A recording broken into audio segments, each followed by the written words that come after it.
ton souffle. Chers amis, sœurs et frères en Christ, bonjour et bienvenue à cette 9e livraison de l'instant biblique, programme de l'Église protestante unie de la Somme, dont vous êtes déjà habitués tous les mercredis. Aujourd'hui, nous tendons vers la fin de l'année, plus que quelques jours, et nous serons en 2022. Pour cela, je propose que nous prenions un psaume bien connu, le psaume 127. Et je vais le lire pour nous. Cantique des degrés de Salomon. Si l'Éternel ne bâtit la maison, ceux qui la bâtissent travaillent en vain. Si l'Éternel ne garde la ville, celui qui la garde veille en vain. En vain vous levez-vous de bon matin, vous couchez-vous tard, et vous mangez le pain de douleur. Il en donne autant à ses bien-aimés pendant leur sommeil. Voici, des fils sont un héritage de l'Éternel. Le fruit des entrailles est une récompense. Comme les flèches dans la main d'un guerrier, ainsi sont les fils de la jeunesse. Heureux l'homme qui en a rempli son carquois. Il ne sera pas confus quand ses fils parleront avec des ennemis à la porte.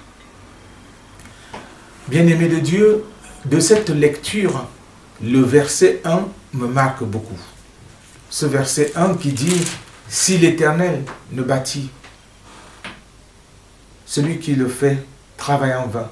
Si l'Éternel ne garde, celui qui veille, veille en vain. » Une année est en train de s'achever et elle a été ce qu'elle a été, mais nous nous projetons déjà pour l'année qui va venir.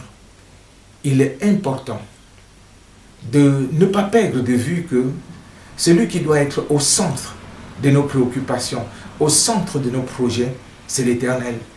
Parce qu'en tant que chrétien, s'il n'est pas celui qui bâtit, notre œuvre risque d'être vaine.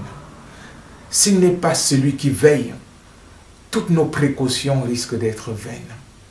Il faut pouvoir s'appuyer sur le Seigneur pour véritablement le laisser prendre les devants dans notre vie, dans notre projet. Alors lorsque vous allez faire vos projets pour l'avenir qui s'ouvrent devant nous, n'hésitez surtout pas de mettre d'abord le Seigneur au devant de toutes choses. Vous pouvez compter sur votre intelligence, sur votre sagesse, sur vos moyens, sur tout ce que vous avez, sur vos compétences, mais il est important de s'appuyer sur le Seigneur et que nos compétences suivent après. Appuyons-nous sur le Seigneur et que nos projets, n'est-ce pas, puissent prospérer parce que nous les avons faits avec le Seigneur. Qu'il nous donne, n'est-ce pas, de passer une bonne année et qu'il nous garde et qu'il donne que tout ce que vous allez envisager puisse se réaliser pour la gloire de Dieu. Je vous souhaite bonne année et nous allons prier. Dieu notre Père, en Jésus, nous te remercions. Nous te rendons grâce pour l'année 2021 que tu nous as donné de vivre et qui est en train de tirer sa révérence. Nous te bénissons parce que tu nous donnes le privilège d'être là jusqu'à ce jour. Et nous te prions pour l'année qui vient.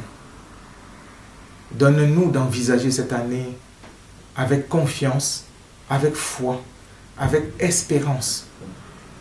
Donne-nous d'envisager cette année en nous appuyant sur toi et non pas sur nous-mêmes et non pas sur nos fausses sécurités. Remplis-nous de ta grâce, ô Seigneur, et conduis-nous. Garde-nous dans le beau nom de Jésus-Christ. Amen. Chers amis, sœurs et frères en Christ, merci pour votre fidélité. Nous nous retrouverons mercredi prochain pour une autre livraison de l'instant biblique. D'ici là, portez-vous bien, Dieu vous garde, Dieu vous bénisse. Une fois de plus, je vous souhaite bonne année. Une fois de plus, je souhaite tout le meilleur pour vous et pour tous ceux qui vous entourent. et pour tous vos projets, en famille, en église ou en société. Et nous allons donc nous séparer avec ce chant que je vous propose, qui est Jésus, sois le centre de ma vie. Au revoir et à très bientôt.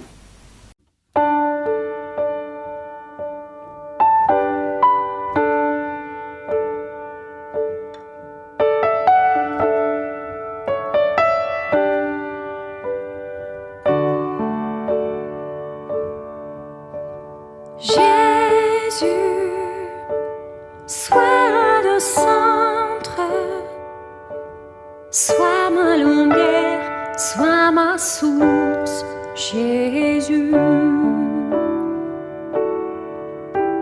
Jésus, sois le centre, sois